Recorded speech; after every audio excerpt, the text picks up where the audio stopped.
दासिंग खैरपुर में 60 खां वधीक इंसानियूं जानियूं गिड़काईंदड़ नारे जा कल्होड़ा तकरार जो नेबेरो दरगाह पीर जो ॻोठ में जारी आहे। नेबरे में ॿिन्हिनि धुरियुनि जा चङा मुड़िस ऐं मौज़िज़ शख़्सियतूं शरीक आहिनि। अपडेट वधीक इन हवाले सां मालूम कथा सैफ रिपोर्टर खां। जी सैफ, वधीक छा अपडेट आहे?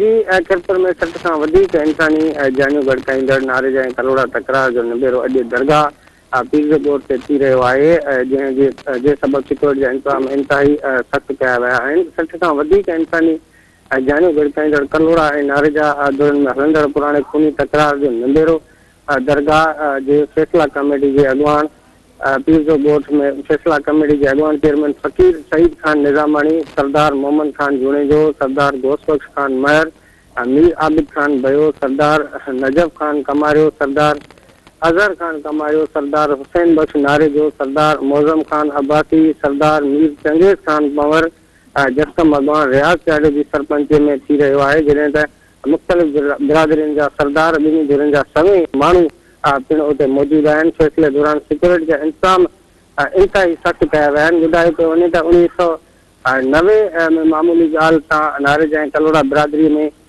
हिकु तकरार शुरू थियो, जंहिं सबबु केतिरी कीमती जानियूं ज़ाया थी चुकियूं आहिनि ऐं हज़ारे एकड़ ज़मीनूं बंजर बणिजी वञण सां गॾु इलाइक़े जा स्कूल बंदि पियल आहिनि। ॿिन्ही धुरियुनि जा माण्हू घरनि ताईं मौजूद हुआ। जंहिंखां पोइ हुरजमात जे रूहानी पेशवा पीर पगारा जी फर्ज़ंद MPA सैयद मोहम्मद राशिद शाह राशिदी, सरदार हुसैन बख्श नारेजो ऐं सरदार मोहम्मद खान मौज़म अली अब्बासी जी कोशिशुनि सां ॿिन्ही धुरियुनि में फ़ैसिले लाइ आमादा थियूं आहिनि।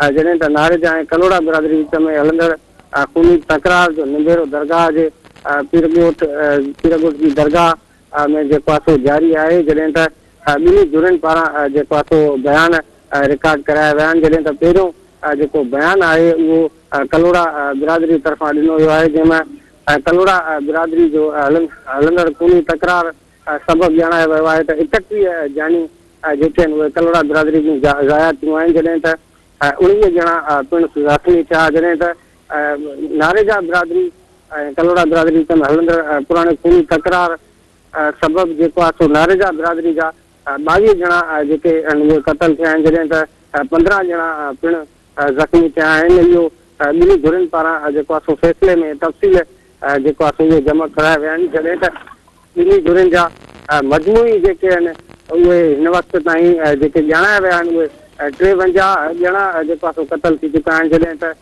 34 माण्हू हिन वक़्त ताईं ॿिन्ही धुरियुनि जा ज़ख़्मी थी चुका आहिनि। जॾहिं त लखे रुपयनि जो जेको आहे सो माली नुक़सान पिण थियो आहे ऐं हज़ारे एकड़ जेका ज़रई ज़मीन आहे उहा बि पिण जेको आहे सो उहा हिते बेराबाद थी वई आहे। हिन वक़्तु ॿिन्ही धुरियुनि जो जेको फ़ैसिलो आहे उहो पीर ॻोठ जी दरगाह ते पिण जारी आहे, जंहिंमें केतिरा ई सरदार चङा मुड़िस ऐं बिरादरियुनि जा सभई माण्हू पिण पीर ॻोठ में मौजूद आहिनि। जी, वॾी महिरबानी सैफ अपडेट खां आगाह करण जे लाइ।